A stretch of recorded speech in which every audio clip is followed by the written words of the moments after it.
Dragões responsável técnico por essa fazenda, que é uma fazenda certificada, já está indo para o 7º ano de certificação da USDA Certified, e, evidentemente, como toda fazenda certificada, pelo menos procurar dar uma destinação mais correta dos seus resíduos, tanto e o sistema de preparo de café que é adotado nessa fazenda é o de café descascado, então gera um resíduo muito grande, não só de água residuária, para que foi um tema já abordado aqui anteriormente, e também como resíduo do processo, né, do sistema de descasque, do processo de limpa de café, enfim.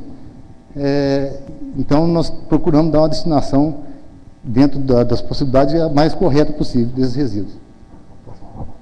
Bom, eu procurei colocar aqui na prática, o que a gente vê na prática, no dia a dia, qual que é a destinação, pode, por favor, qual a destinação da casca do benefício de café?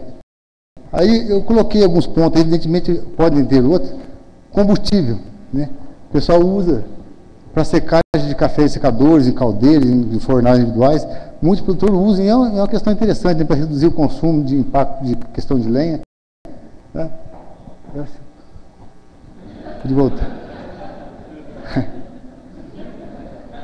Bom, vamos lá. Outra questão também que o pessoal usa muito aí, às vezes, é essa palha como cama, né? Cama de frango, cama de gado, e depois, evidentemente, usa esse resíduo como fertilizante orgânico também. Tá? Acho que vou. Não, anterior, o primeiro slide, acho que passou. Aí, pode voltar. Bom, pode deixar a tela toda. Outra destinação que o pessoal usa para palha, que é um resíduo bastante gerado, evidentemente que gera resíduo em todas as etapas, né? De banadeira, de sistema de quem faz safra zero, esqueletamento, enfim. Usa sistema de papagaio, gera bastante resíduo. Usa direto como fertilizante na lavoura de café e outra cultura. Esse é um ponto, às vezes, que a gente observa aí, que é até um ponto, questão de gestão mesmo, de posicionamento. O que o produtor ele se vê para fazer? Ele tem, evidentemente, às vezes, estrutura lá, a máquina de benefício, começa a processar café, aquilo vai aborrotando, às vezes, mesmo que não tem palheiro, ou que tenha palheiro, ele tem que dar vazão naquela palha, e começa a levar para a lavoura. E é uma época difícil, a mão de obra cara, a colheita, e essa palha começa a ser depositada em torno da lavoura, no carregador, e por uma questão ou outra, às vezes atrasa, a colheita atrasa, começa a chover, e essa palha começa a escorrer aquele churume, começa ao teor de potássio, até matar alguns pés de café. Então é um ponto complicado essa questão aí, porque a destinação dessa palha é um serviço operacional caro, um rendimento baixo, e o produtor tem que dar vazão no sistema da palha, porque ele precisa ter o palheiro limpo, ter a estrutura limpa, que não comporta aquela palha da safra toda.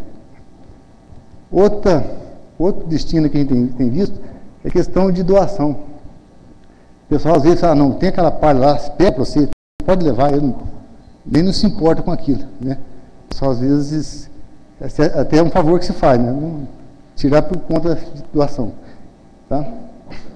Venda para terceiros, hoje o pessoal de cerâmica, ou mesmo estão usando aí como combustível, né? Orgânico, para acionar caldeiras, enfim. Tá? Processo de compostagem, que seria o que nós vamos estar abordando aqui, que seria o posicionamento mais correto, na minha visão. Tá? E o pior disso tudo é a autocombustão. Pessoal, muitos já devem ter presenciado isso aqui, eu já presenciei isso, inclusive lá na fazenda no qual eu sou responsável técnico. Um monte de palha fica como depositado, e alguma chuva que eventualmente dá durante a colheita, essa umidade é o suficiente para iniciar um processo de fermentação, que a própria palha de café tem muitos micro-organismos indígenas. Aí choveu, molhou aquele monte de palha. E continua o processo de limpa de café. Vai depositando, sobrepondo cada vez mais aquela palha, e como a palha e os resíduos orgânicos são ótimos isolantes térmicos, aquela fermentação, evidentemente, passa a ser anaeróbica, que é aquela camada toda espessa em cima, que foi sobreposta, e essa fermentação chega a um ponto tal, uma temperatura elevadíssima, de alta combustão.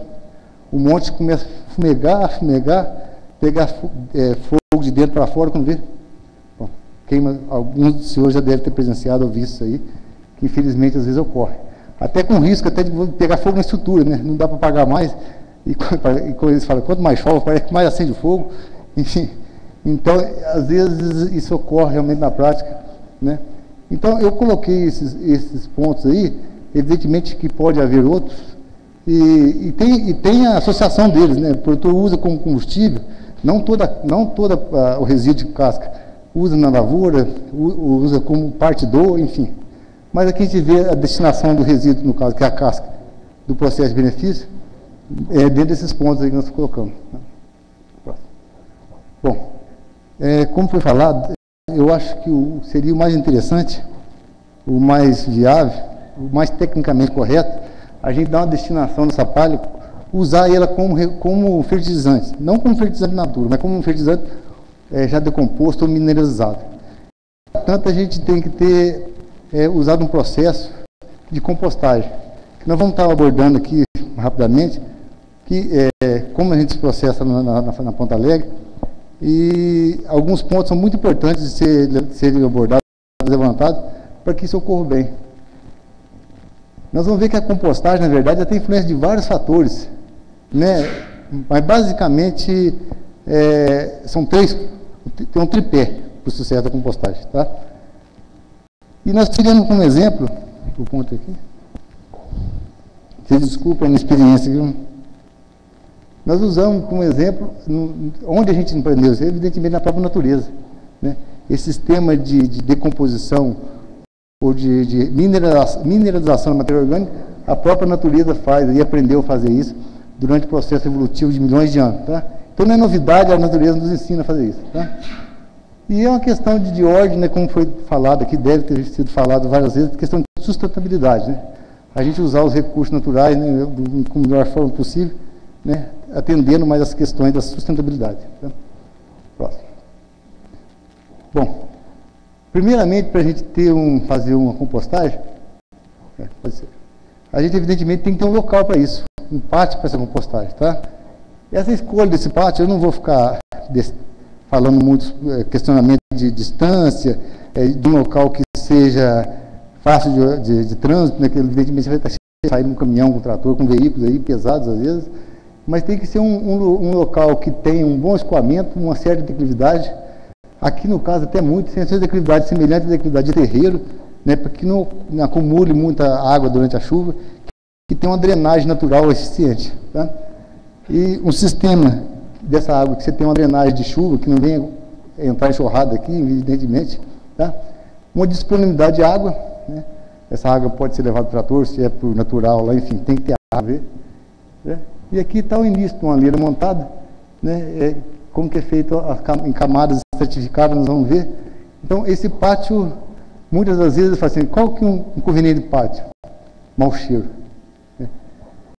Mas nós vamos ver que a compostagem, desde que seja bem feita, ela não tem questão de mau cheiro. Às vezes você tem um mau cheiro com resíduo que você usa, que você traz, já está com um processo de fermentação já anaeróbico, já dá cheiro de putrefação, mas a compostagem bem conduzida, ela tem um cheiro característico, parece um cheiro de silagem podre, assim, cheiro mofado, mas não tem tanto problema de cheiro, nem mosca. Tá? Próximo. Bom, pode encher a tela, por favor. Eu coloquei como resíduo orgânico, só para ilustrar, no caso, nós estamos falando de café, o resíduo maior que se gera, evidentemente, é a casca, a palha do café do processo final. No caso dessa fazenda em particular, que descasca café, tem também o sistema da palha do Viaúnda, esse aqui é a palha do café descascado, todos os cafés descascados. Tá? Aqui é uma fonte de, não está parecendo, mas é esterco de gado, e aqui é bagacinho de cana. Tá? Eu tenho usado esses resíduos aqui lá, porque dentro do princípio da compostagem é o seguinte, quanto mais a gente estratifica, quanto mais a gente diversifica os componentes que entram no processo, melhor a compostagem. Semelhante que acontece na floresta lá, né? Tem uma biodiversidade muito grande.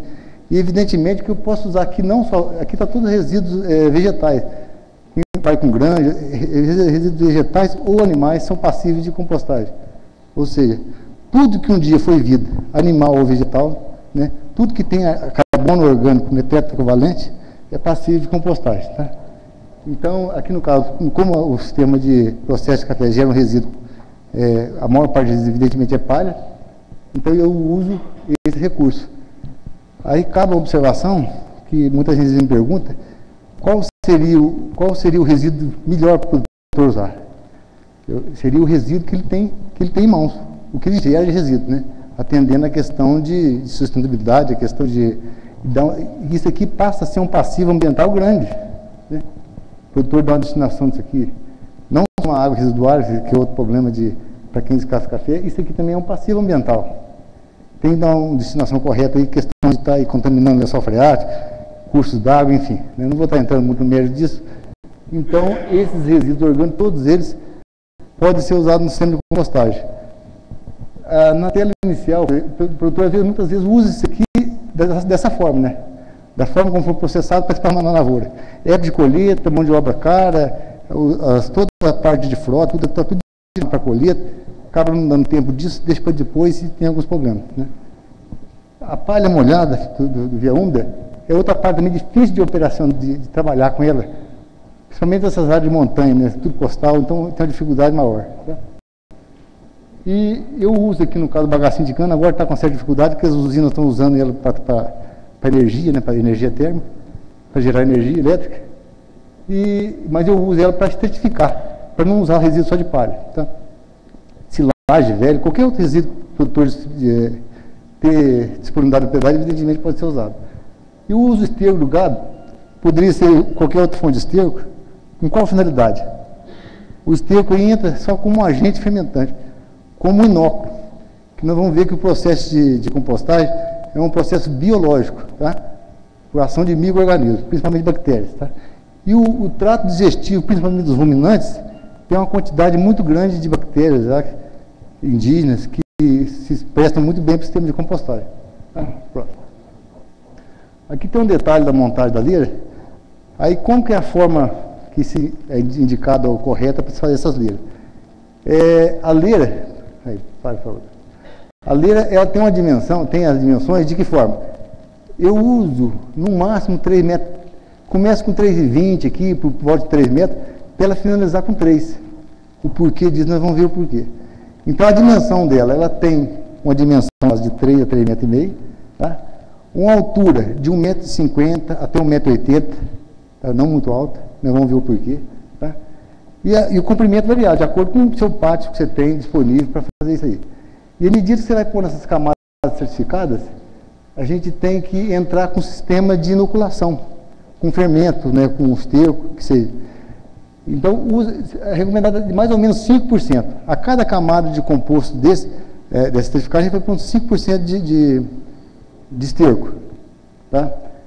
E outra coisa interessante, qual a grossura de cada camada dessa? É proporcional à participação relativa de cada resíduo que você tem. Se eu tenho mais palha do processo final, essa camada de palha seca vai ser mais espessa, evidentemente. De modo que todas as leiras no final do processo tenham próximo a mesma conformação de distribuição de resíduos orgânicos. Tá? E aqui, no outro ponto, num dos tripés da fermentação é a irrigação, água. O micro-organismo, como todo ser vivo, tem necessidade de água. Tá? E essa água ideal, a teor de umidade, é em torno de 55%. Essa de 50%, 60%, em torno de 50% a 55% é a condição de água ideal para isso aí. Então, à medida que vão fazer essas camadas, tem que ser a